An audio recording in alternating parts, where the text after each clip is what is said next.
Simpleng katanungan lang naman ni Karen Davila.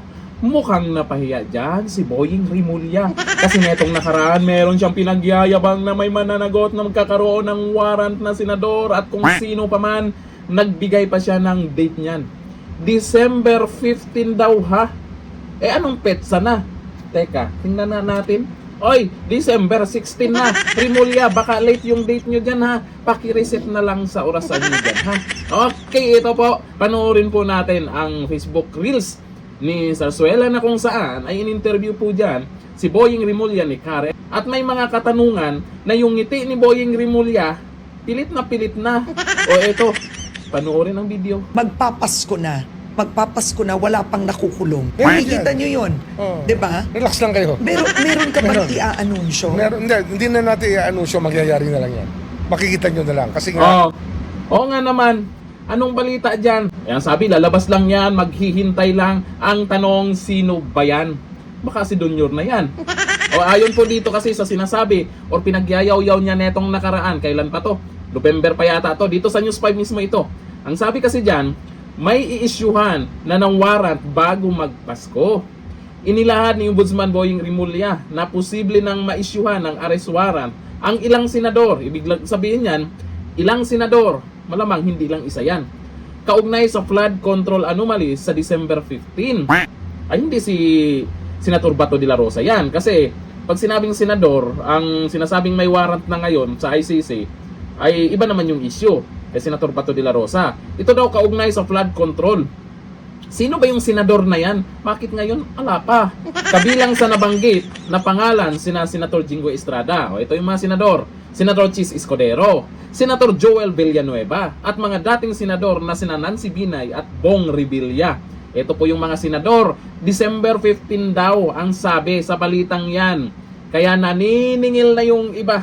Yung mga nakasuporta dito, tuwang-tuwa nitong nakaraan, nakaabang pa, pero ngayon anyari na wala pa pala.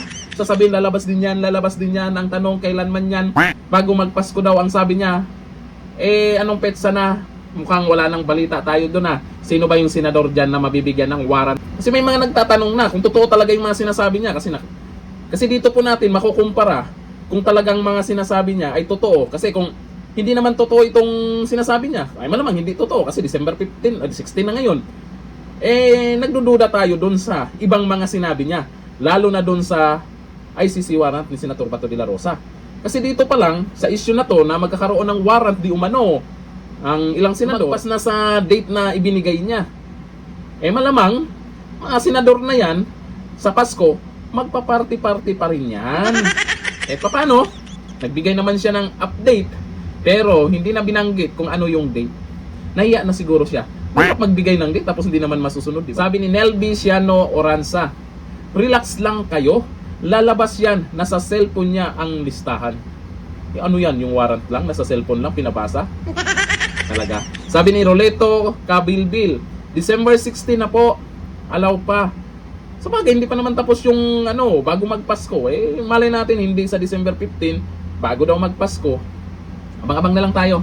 Kung meron talagang managot dyan sa flood control projects na kung saan merong mga pumaldo. Kung may managot dyan ng mga senador, may managot dyan na congressman, lalo na yung congressman. Huwag naman yung congressman. Yung talagang ulo na tinuturo na siya di umano ang pumaldo. Mali-maleta pa ang hinati daw sa kanya. O sabi ni Francis Valdeville, ba't iisa ang tono nila kagaya kay Auntie Claire? Yun nga yung mga paliwanag nila, paano magpaliwanag sila, tapos yung mga reaksyon ng mga nakapanood niyan, parehas din sila. Yung nakapanood, tawang-tawa. Kay Auntie Claire, kahit anong sasabihin, kahit wala pang sinasabi, yung mga nanonood, tawang-tawa na. Dito kay Boying Rimulya, bakit sa mga nagre-react dyan, tawang-tawa din sila. Sabi ni Elisario Banaag Jr., si BBM na ba yan o si Romualdez? Yan lang naman ay kanilang katanungan kung sino ba talaga yan na magkakaroon ng warrant. Ay, hindi naman si BBM yan. Wala namang masamang ginawa ang ating mahal na Pangulo.